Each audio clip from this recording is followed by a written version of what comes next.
Hello and welcome to Health on the Hill. I'm Agnes Carey. The 2010 healthcare law requires that Medicare providers be paid on the quality of medical care they give and the amount their patients cost Medicare. That's a change from the current reimbursement system, which is based on the number of services provided. Making this payment change for physicians is turning out to be more complicated than experts anticipated. Jordan Rao of Kaiser Health News is here to give us the details. Hi, Jordan. Hey, how are you? I'm great. Thanks for being here. Glad to be here. Now, as we know, backers of the health law have said that linking provider payment to the quality of the service that they provide, something known as value-based purchasing, is really important to reducing healthcare costs. But when it comes to implementing this for physicians, it's turning out to be a little more complicated than it is for other providers like a hospital. Why is that? You know, it's really interesting. This was part of the law that was least controversial when it was passed because everyone thinks, well, pay more for quality and less for low quality. That doesn't sound unreasonable. But now that they're actually getting into the details, it's proving to be very difficult. And it's more difficult for physicians than just about anyone because, first of all, there are fewer number of patients that a physician sees, and you need a large sample or mass to really figure out how they're treating the patients, because if you just have a couple and one patient is particularly sick or doesn't do that well, you don't want it to unfairly reflect on the physician. So that's one reason. Another problem or challenge that they have is who to compare the doctors to. You don't want to compare one type of specialist to a different type that isn't exactly the same.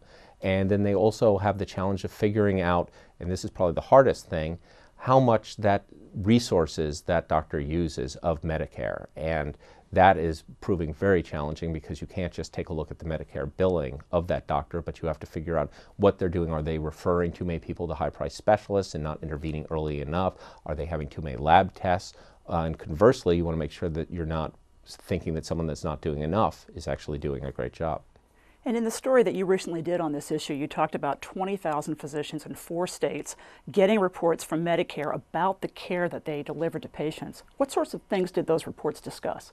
These are really long reports. They're 14 pages long, and links were emailed in, and they have extensive amounts of the quality measures that the Centers for Medicare and Medicaid Services are considering using. So everything from how did you handle a patient with diabetes to did you do depression screening, just dozens, I think 28, so 24 different potential tests. And then they also have in them, I think what's going to be the most disconcerting for some physicians, they have the average amount that their patients cost Medicare compared to all other doctors. And that's not just including what that doctor did that cost Medicare, but all of the patient services.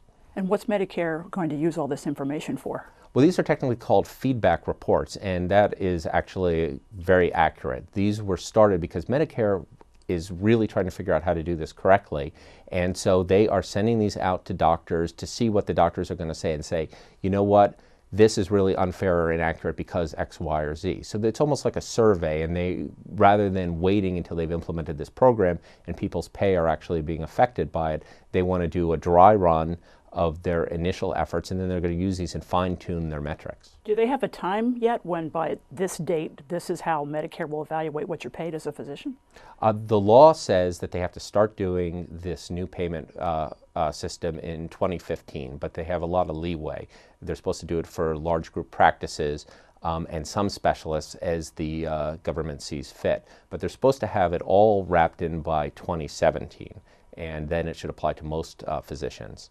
Now, for the people that are picked in 2015, and the government hasn't decided who those are going to be, their initial pay is going to be based on what happened to their patients in 2013. So that's actually pretty close. That's just a couple months away.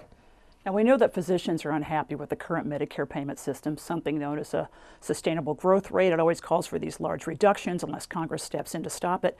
They can't be happy about this. You would think in some ways that half of them would be happy because most doctors, you would think that they do a pretty good job.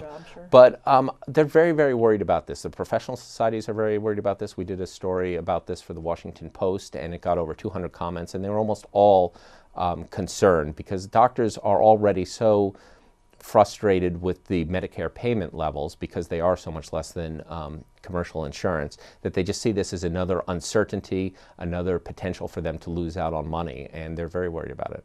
All right. Well, thank you so much. We appreciate your time. Jordan Rao of Kaiser Health News. Thanks.